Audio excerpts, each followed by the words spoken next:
처음에 배치를 할 때 밑장 빼기를 해주세요. 밑장 빼기를.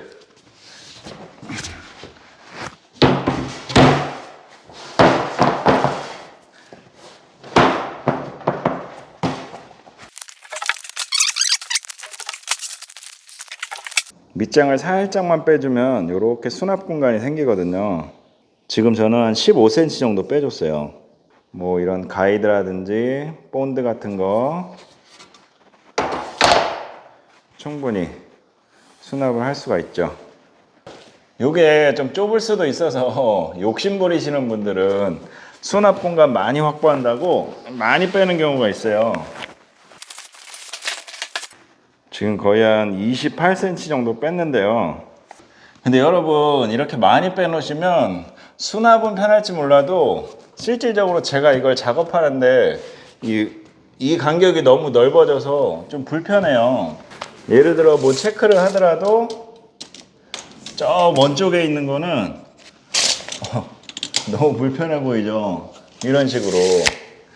그렇기 때문에 너무 넓게 뺀다고 해서 좋은 게 아닙니다. 일단 이 위에다가 올려놓고 쓰게 되면 뭐 따로 벽에 기대거나 이러지 않아도 굉장히 편하죠. 특히나 이 본드 한번 쓰고 이거 땅바닥에 놓으려고 그러면 정말 힘들거든요. 이렇게 15cm 정도만 빼서 쓴다고 해도 이게 아무래도 좀 걸리기 때문에 불편한 건 사실이거든요. 이런 방법도 있어요. 이런 식으로 옆으로 밑장을 빼는 거죠. 이렇게 옆으로 밑장을 빼는 것도 좋은 방법입니다. 옆에는 한 25cm 정도 됐는데 사실 옆에는 크게 걸릴 게 없거든요. 이렇게 옆으로 밑장을 빼게 되면 이 석고보드와 내 몸이 밀착이 되기 때문에 작업하기가 상당히 편하고 내가 석고보드를 꺼내거나 뭐 돌리거나 할 때도 크게 이제 걸리는 게 없기 때문에 상당히 편하죠. 다만 이제 이런 긴 잣대 같은 경우에는 이제 놓기가 좀 거시기 하죠. 이렇게 튀어나가니까. 이런 거 같은 경우에는 사실 뭐 자주 쓸 수도 있고 자주 안 쓸 수도 있지만 만약에 자주 쓰신다 하시면 이제 이런 식으로 이 앞에를 한 5cm에서 7cm 딱 그 정도 사이만 밑장을 빼주고 옆으로 밑장을 빼주고 그러면 이 정도면 작업하기 상당히 수월하죠. 그리고 잣대도 바로 쓰고 바로 올려놓을 수 있고 이런 식으로 이렇게 쓰셔도 상당히 편리하고요. 만약에 이 긴 잣대를 자주 쓰지는 않는다 그러면 이 3초 테이블을 놓게 되면 뒤에 이렇게 손잡이 부분이 나오거든요. 얘만 이렇게 여기다 보관하셔도 되고 저는 지금 이 왼쪽으로 밑장을 빼놨는데 만약에 오른손으로 오른쪽으로 해서 만약에 내가 꺼내서 쓰는 게 편하다 하면 이제 오른쪽으로 밑장을 빼서 쓰셔도 되고요. 이렇게 양쪽으로 밑장을 빼셔도 됩니다.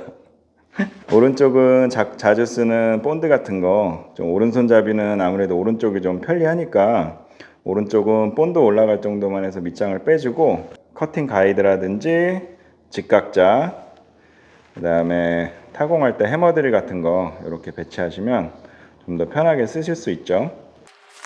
근데 밑장을 빼실 때는 이 앞면보다는 이 뒷면으로 나오게 밑장을 빼는 게 좋아요.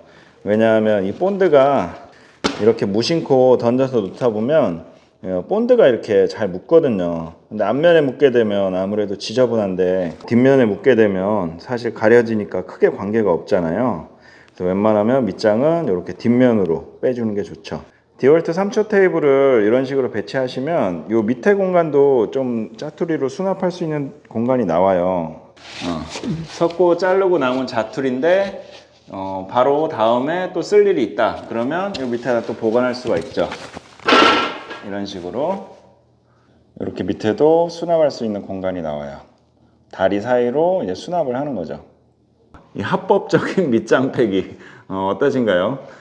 이 석고 작업할 때는 이렇게 테이블 위에다 배치해 놓고 정말 이게 작업을 엄청 많이 하거든요. 이곳에서 재단도 하고 본드도 칠하고 치수 체크해서 구멍도 뚫고 여기서 작업을 굉장히 많이 하기 때문에 처음에 이렇게 밑장 빼기를 자기 입맛에 맞게 이렇게 빼놔서 밑에 장을 배치하는 것만으로도 굉장히 주변이 깔끔해지고 작업 효율도 많이 올라갈 수 있는 방법이거든요.